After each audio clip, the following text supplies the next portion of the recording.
சார்பாக ஒரு ஆலோசனை கூட்டம் இங்கே நடந்துனுக்குது.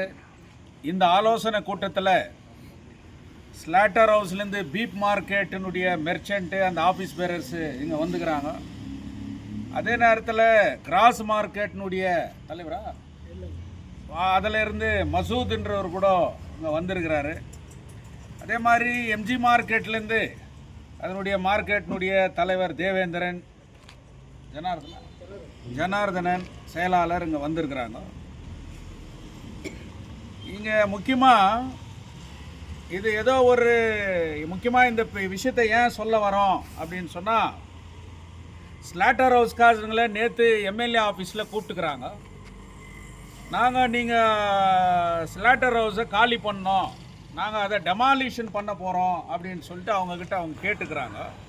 வேணா சேவ் கேஜிஎஃப்க்கு பிரசிடெண்ட்டுக்கு செக்ரட்டரிக்கு நாங்களே சொல்கிறோம், அவங்க கூட கன்வின்ஸ் பண்ணுறோம் அப்படின்னு அவங்க சொல்லியிருக்கிறாங்க. ஸோ கேஜிஎஃப் ஃபுல்லாக இன்றைக்கி மாட்டுக்கறி நிறுத்தின பிறகு எவ்வளோ பெரிய அதிருப்தி இருந்துச்சு, எவ்வளோ பேர் அப்போஸ் பண்ணாங்க. இன்றைக்கி மாட்டுக்கறி விற்றுனுக்கிறதுனால இன்றைக்கி எவ்வளோ பேர் இன்றைக்கி அது நான் இன்றைக்கி கூட சொல்கிறேன், அது ஒரு 2 லட்சம் மக்களுடைய அன்றாட உணவு. அதை தடை பண்ணுறதுக்கு யாருக்கும் அதிகாரம் இல்லை. அதுக்கு நாங்கள் சேவ் கேஜிஎஃப்காரு கூட நாங்கள் சொல்கிறோம், அவங்க கூட ஒன்றும் பண்ண முடியாது, நாங்கள் அவங்களுக்கு கூட கன்வின்ஸ் பண்ணுறோன்னு சொல்கிறதுனால இந்த எமர்ஜென்சி மீட்டிங்கை நாங்கள் வச்சு சொல்கிறோம்.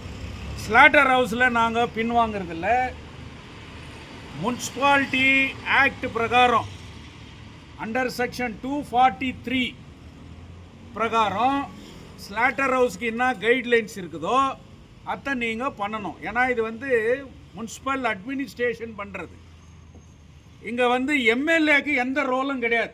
முனிசிபாலிட்டி ஆக்டில் எம்எல்ஏக்கு எந்த ரோலும் கிடையாது. முனிசிபாலிட்டி அட்மினிஸ்ட்ரேஷன் தான் அதை பண்ணணும். ரெண்டாவது, இப்போ முனிசிபல் அட்மினிஸ்ட்ரேஷன் க்ளோஸ் ஆயிடுச்சு. 6/11/2025 அட்மினிஸ்ட்ரேட்டர் அப்பாயிண்ட் பண்ணிக்கிறாங்க. ஸ்டேட் கவர்மெண்ட் நோட்டிஃபிகேஷன் பண்ணிட்டுக்கிறாங்க. அப்போ அட்மினிஸ்ட்ரேட்டர் யாருன்னா இந்த டிஸ்ட்ரிக்னுடைய டிசி. ஸ்லாட்டர் ஹவுஸ் மேலே கை வைக்கணும், ஸ்லாட்டர் ஹவுஸ்காரை கூப்பிடணும், ஸ்லாட்டர் ஹவுஸை எடுக்கணும் அப்படின்னு சொன்னால் டிசி இன்டர்ஃபியரன்ஸ் ஆகணும். டிசி டைரெக்ஷனில் தான் கமிஷனர் அங்கே போய் பேசணும். ஆனால் கமிஷனரும் பேசுறதில்ல, டிசியும் பேசுறதில்ல. இங்கே சம்மந்தம் இல்லாதவங்க பேசுறதுன்னு வரும்போது ஸ்லாட்டர் ஹவுஸ் விஷயத்தில் ஒன்று தான், முனிசிபாலிட்டி ஆக்ட் பிரகாரம் அவங்களுக்கு ஆத்தரைஸ்டு ஸ்லாட்டர் இன்னொரு இடத்துல ப்ராப்பராக எஸ்டாப்ளிஷ் பண்ணிவிட்டு இவங்கள அங்கே ஷிஃப்ட் பண்ணிவிட்டு டெவலப் பண்ணிட்டு என்ன பண்ண போகிறீங்க அந்த இடத்துல அப்படின்னு சொல்லி பப்ளிக் சொல்லிட்ட பிறகு அந்த இடத்துல பண்ணுறதுல எந்த விதமான அப்ஜெக்ஷனும் இல்லை. அதனால் இது எதுவும் பண்ணாமல் ஸ்லாட்டர் ஹவுஸ் மேலே கை வச்சா கண்டிப்பாக கோர்ட்டுக்கு போக வேண்டி வரும், இது லீகலாக போக வேண்டி வரும். அதே நேரத்தில் சேவ் கேஜிஎஃப் கூட ஜனங்களை ஒன்றா சேர்த்து அந்த மக்களோட ஒன்றா சேர்ந்து அவங்களுக்காக குரல் கொடுக்கறதுல நாங்கள் பின்வாங்க மாட்டோன்றது ஸ்லாட்டர் ஹவுஸ் சப்ஜெக்ட். இந்த கிராஸ் மார்க்கெட் அப்படின்னு வரும்போது இந்த கிராஸ் மார்க்கெட்டில் நான் கூட நினச்சேன் ஏதோ எல்லா ப்ரொசீஜர்ஸை ஃபாலோ பண்ணிட்டு இவங்க இன்றைக்கி கிராஸ் மார்க்கெட்டை இடிச்சிருக்கிறாங்க அப்படின்னு பார்த்தா இல்லை. முனிசிபாலிட்டி ஆக்ட் பிரகாரம் 231 என்ன சொல்லுது, ஒன்று டெமாலிஷன் பண்ணணும் பில்டிங்கன்னு சொன்னால் அதுக்கு என்னென்ன ப்ரொசீஜர்ஸ் இருக்குது அப்படின்ட்டு பார்க்கணும். அது ஆக்ஷனில் விடப்பட்டு அந்த ஆக்ஷன்லேருந்து எடுத்து கட்டப்பட்ட ஒரு கிராஸ் மார்க்கெட். அந்த பக்கத்தில் இருக்கக்கூடிய அந்த மாட்டு வண்டி ஜடகா ஸ்டாண்டு ரெசல்யூஷன் பாஸ் பண்ணி கோடிக்கணக்கான ரூபாய் இன்வெஸ்ட் பண்ணி அதை கட்டி அந்த SC/ST அந்த தொழிலாளர்களுக்கு கொடுக்கறதுக்காக உருவாக்கப்பட்ட ஒரு இடம். ஆனால் நம்ம செக்ரட்டரி தயானந்தன் சொன்ன மாதிரி முனிசிபாலிட்டியில் கிராஸ் மார்க்கெட்டை இடிக்கிறதுக்கு முன்னாடி எந்த கூட்டமும் நடத்தலை, எந்த ரெசல்யூஷனும் பாஸ் பண்ணல, எந்த சோகாஸ் நோட்டீஸும் அவங்களுக்கு கொடுக்கல. ஏன் இதை நான் சொல்ல வரேன் அப்படின்னு சொன்னால், 1.5 கோடி ரூபாய் ரெண்ட் டியூ இருக்குது, எலக்ட்ரிசிட்டி பவர் சப்ளை கனெக்ஷன்ஸ் இருக்குது. அதே நேரத்தில் அங்கே கூட பார்த்தீங்கன்னா எல்லா விதமான பல பேர் அன்றாட பிழைப்பு நடத்துகிறவங்க அங்கே வியாபாரம் பண்ணி நின்றுக்கிறாங்க. வெறும் ஓனருக்கு மட்டும் இல்லை, அவங்க லீஸ் விட்டுக்கிறாங்களோ சப் லீஸ் விட்டுக்கிறாங்களோ இன்னொருத்தர்களை விட்டுக்கிறாங்க. சட்டம் என்ன சொல்லுது, ஈவன் ட்ரெஸ்பாசர் யாராவது இருந்தால் கூட அவனை அவனை எவிக் பண்ணோன்னு சொல்லுது. ஆனால் இல்லீகலாக அவங்கள எவிக் பண்ணாங்க. நாம் கூட நினச்சோம் இவங்கன்னா ஊரை வந்து சிங்கப்பூர் பண்ண போகிறாங்க, ஊர் வந்து நாளைக்கே என்ன பெரிய எம்ஜி மார்க்கெட் ஆகிட போகுது, நம்ம ஊர் கேஜிஎஃப்க்கு இன்டர்நேஷ்னல் லெவலில் பேர் வந்துட போகுது அப்படின்னு சொல்லிட்டு நாம் பார்த்தோம். ஆனால் அது இல்லை பேக்ரவுண்டு.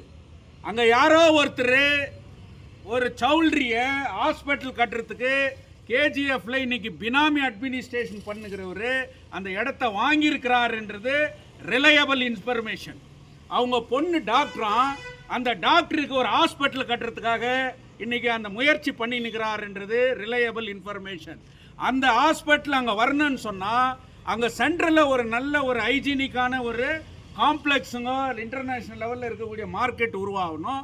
ப்ளஸ் அந்த ஹாஸ்பிட்டலுக்கு போகிறதுக்கு ஒரு நல்ல ரோடு வேணும் அப்படின்றதுக்காக திட்டம் போட்டு இன்னைக்கு அவங்களுடைய சொந்த டெவலப்மெண்ட்டுக்காக அநியாயமாக மார்க்கெட்டுக்கு மேலே கை வச்சுருக்கிறாங்கன்றது கூட அத்தன்டிகேட்டட் ரிலையபிள் இன்ஃபர்மேஷன். சரி, அதோட ஆட்சின்னு பார்த்தா இன்னைக்கு திடீர்னு எம்ஜி மார்க்கெட்டில் அந்த பன்னிக்கறி வியாபாரம் பண்ணுற லதா பேக்கரி கிட்டேருந்து அங்கே கூட நாங்கள் இடிக்கிறோன்னு சொல்லி அங்கே இருக்கிற வியாபாரிகளை கூப்பிட்டு நீங்கள் காலி பண்ணணும், இல்லைனா நாங்கள் இடிக்கிறோன்னு சொல்லிட்டு இன்றைக்கி அவங்க சொல்லியிருக்கிறாங்க. சேவ் கேஜிஎஃப்க்கும் இந்த மார்க்கெட்டுக்கு எம்ஜி மார்க்கெட்டுங்களுக்கு என்னையா சம்பந்தம், இவங்க ஏன் இந்த பாலிடிக்ஸ் பண்ணுகிறாங்கன்ட்டு யாரும் நினைக்கக்கூடாது. இன்றைக்கி அந்த மார்க்கெட் வியாபாரிங்க கிட்ட அந்த சங்க தலைவருங்கிட்ட நாங்கள் பேசும்போது சுமார் 10,000 பேர் பிழைக்கிறதுக்காக இருக்கக்கூடிய அந்த எம்ஜி மார்க்கெட் இன்னைக்கு இருக்குதுன்னு சொல்லிட்டு, அதே நேரத்தில் ஏஷியாவிலேயே ஒரே ஒரு மார்க்கெட்டுன்னு சொன்னால் இந்த என்ட்ரன்ஸுக்கு போனால் அந்த என்ட்ரன்ஸ்லேருந்து வெளியே வரும்போது A to Z ஒரு கல்யாணத்துக்கு என்ன வாங்கணுமோ எல்லாத்தையும் வாங்கின அண்ணாண்ட வந்து ஒரு சினிமா பார்த்துட்டு வீட்டுக்கு போகிற அளவுக்கு இருக்கக்கூடிய ஒரு சிஸ்டமேட்டிக் பிரிட்டிஷ் கன்ஸ்ட்ரக்டட் மார்க்கெட். ஒரு மார்க்கெட் டெவலப்மெண்ட் பண்ணுறதில்ல எங்களுக்கு எந்த விதமான அப்ஜெக்ஷனும் இல்லை. ஒரு இடத்த அபிவிருத்தி பண்ணணும்னு சொன்னால் ஆல்டர்னேட்டிவ் இன்னொரு இடத்த வந்து நீ கொடுக்கணும். ஆனால் இச்சிட்ட பிறகு சொல்கிற உங்களுக்கு நாங்கள் இன்னொரு இடத்த நாங்கள் அலாட் பண்ணுறோன்னு சொல்லிட்டு சட்டத்தில் எடுக்கிற இடம் இருக்குதா, முனிசிபாலிட்டி ஆக்டில் இடம் இருக்குதா, ரிசர்வேஷன் பாலிசி மேலே தான் ஒரு கடையில் டெண்டர் விட முடியும். அந்த ரிசர்வேஷனில் எஸ்சி எஸ்டிக்கு எவ்வளோ, எஸ்டிக்கு எவ்வளோ, பேக்வேர்டுக்கு எவ்வளோ, ஜென்ரலுக்கு எவ்வளோன்னு சொல்லிட்டு கேட்டகிரி வருது. இதை மீறி யாருக்காவது அந்த மார்க்கெட்டை கொடுக்க முடியாது. அதனால் ஆல்டர்னேட்டிவ் எந்த விதமான சஜஷனும் அவங்களுக்கு பண்ணலை. அதே நேரத்தில் இன்றைக்கி என்டையர் மார்க்கெட்டே நாங்கள் இடிக்கிறோம், நாங்கள் ஏதோ பண்ணுறேன்னு சொன்னால் இன்னும் யாருக்கிட்ட நீங்கள் பண்ணியிருக்கிறீங்க? ஒரு கடன் வாங்கி ஒரு இடத்த நீங்கள் டெவலப்மெண்ட் பண்ணுறதுக்கு கூட மரியாதைக்குரிய ரூபகலா சசிதர் அவர்களுக்கு நான் வேண்டுகோள் வைக்கிறேன். சீஃப் மினிஸ்டர்கிட்ட பார்த்து ஒரு ஸ்பெஷல் கிராண்ட்டை வாங்கிட்டு வந்து அந்த கிராண்ட்லேருந்து நீங்கள் டெவலப் பண்ணியிருக்கலாம். போய் பங்காரப்பேட்டில் இருக்கக்கூடிய இதில் போயிட்டு ஒரு KDBL போயிட்டு நீங்கள் வந்து 50 கோடி கடன் வாங்கி எங்கள் இடத்த அடமானம் வச்சு அதை எப்போ கட்டி அதில் எப்போ லாபம் வந்து அது மூலிமா எப்போ இந்த மார்க்கெட்டு டெவலப் ஆகுன்றது மிகப்பெரிய கேள்விக்குறி. இன்னைக்கு எம்ஜி மார்க்கெட் வந்து டெவலப்மெண்ட் பண்ணுறதுக்காக இவங்க இடிக்கல, இவங்க ஒருனுடைய பினாமி அந்த மார்க்கெட்டை இடிச்சிட்டு அங்கே வேற ஒரு அதானி அம்பானி குரூப்ஸ் கிட்ட ஒரு பெரிய டீல் பண்ணி அது மூலியமா இன்னைக்கு அவங்க வியாபாரம் பண்ணுறதுக்காக முயற்சி பண்ணுகிறாங்க அப்படின்னு சொல்லிட்டு இன்னைக்கு தெரிய வருது. சேவ் கேஜிஎஃப் யுனைடெட் ஃப்ரண்ட்டை இன்னைக்கு வியாபாரிகள் அணுகியிருக்கிறார்கள். அதனால் நாங்கள் அந்த வியாபாரிகளுக்கு சாதகமான ஒரு நிலை என்னன்னு சொன்னால் அவங்களுக்கு ஒரு மாற்று திட்டத்தை சொல்லணும். ஆல்டர்னேட் இந்த இடம் ஆல்டர்னேட் இதை அலாட் பண்ணியிருக்கிறோம், நீங்கள் இப்போ டைம் பீயிங் இங்கே ஆக்கியபை பண்ணிக்கோங்க, உங்கள் பிஸ்னஸ் இங்கே பண்ணுங்க, நாங்கள் ரீஸ்ட்ரக்சர் பண்ணுறோம், எகெயின் வி வில் ரீஷிஃப்ட்னு சொல்லி அவங்களுக்கு அக்ரிமெண்ட்டோ அண்டர்டேக்கிங்கோ ரைட்டிங்கில் கொடுக்கணும். இந்த கேஜிஎஃப்ல யாரும் காதில் பூ சுத்தின்னு இல்லை. கேஜிஎஃப் ஜனங்களை ஏமாத்திர முடியாது, மார்க்கெட் ஜனங்களை ஏமாத்திர முடியாது. அதனால் இந்த மாதிரி தில்லாலங்கடி வேலைகள் எல்லாம் பண்ணக்கூடாது. உண்மையாகவே இந்த ஊரினுடைய டெவலப்மெண்ட்டுக்காக நீங்கள் பண்ணணும் அப்படின்னு சொல்லிட்டு நாங்கள் சொல்கிறோம். இதை மீறி நீங்கள் பண்ணுவீங்க அப்படின்னு சொன்னால் இந்த ஆக்ட் பிரகாரம், முனிசிபாலிட்டி ஆக்ட் பிரகாரம் கண்டிப்பாக எந்த சோகாஸ் நோட்டீஸும் கொடுக்கல. அந்த வியாபாரிகளை வச்சு நானே கிரிமினல் வழக்கு போட வேண்டிய ஒரு சூழ்நிலை வரும் என்பதை இந்த கமிஷனருக்கும் இன்னைக்கு அட்மினிஸ்ட்ரேட்டராக இருக்கக்கூடிய டெபுட்டி கமிஷனருக்கும் இன்னைக்கு நான் சொல்ல வரேன். 2.5 கோடியில் இப்போ தான் எம்ஜி மார்க்கெட்டில் ரோடு, காவா, ஃபிஷ் மார்க்கெட்டு, பீப் மார்க்கெட்டுக்கிட்டெல்லாம் நீ போட்டு கவர்மெண்ட்டுக்கு 2.5 கோடி ரூபாயில் இப்போ தான் போன பாஸை டெவலப் பண்ண இவங்க இன்னைக்கு அதே இடத்த இடிக்கிறேன்னு சொல்கிறாங்க.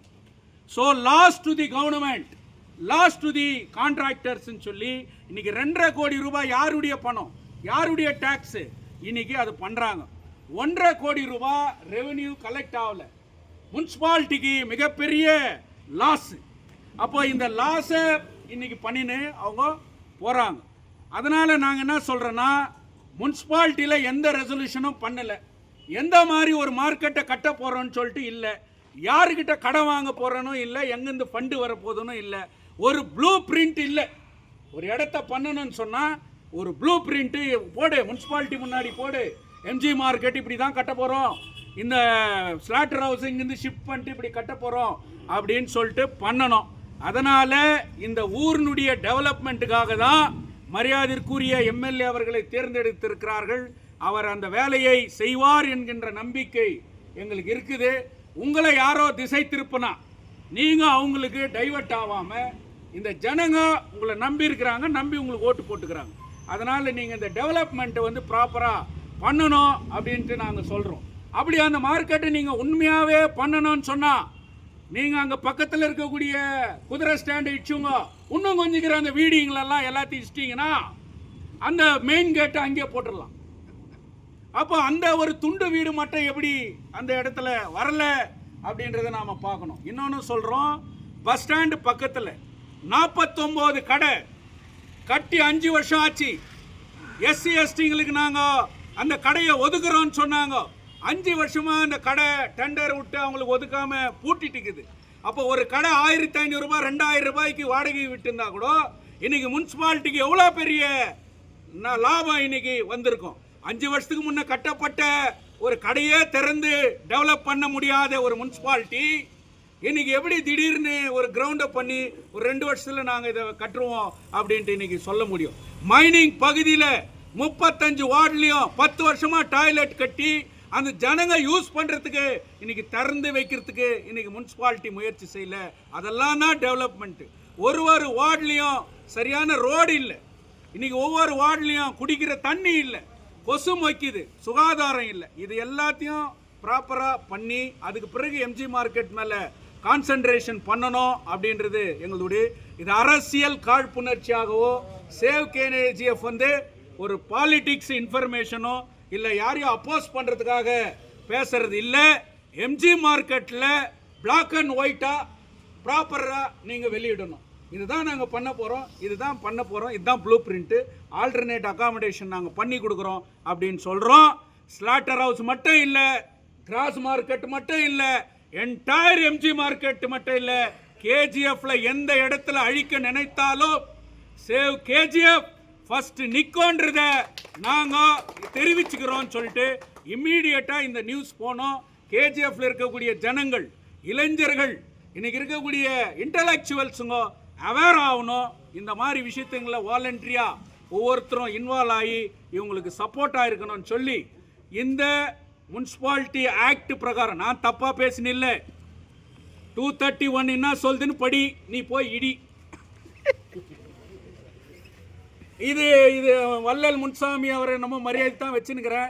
நீங்கள் எங்க கூட நான் என்ன சொல்கிறேன்னா, இந்த ரூல்ஸ் எல்லாம் இல்லை, பாவம் உன்னை பலிகடா பண்ணுறாங்க. தயவு செய்து நாளைக்கு நீங்கள் தான் நடுத்தருவில் நிற்க வேண்டிய ஒரு சூழ்நிலை வரும். அதனால் இது வந்து entire illegal against the municipality ஆக்ட்னு சொல்லி இதை மீறினால் சட்ட ரீதியாக எல்லா விதமான நடவடிக்கையும் எடுப்போம் என்பதை கூட இந்த நேரத்தில் நாங்கள் எச்சரிக்கிறோம். சேவ் கேஜிஎஃப் இந்த ஊரை அழிக்க நினைக்க மாட்டோம், இந்த ஊரை காக்க நினைப்போம் என்பது எங்களுடைய ஒரே வேண்டுகோள்.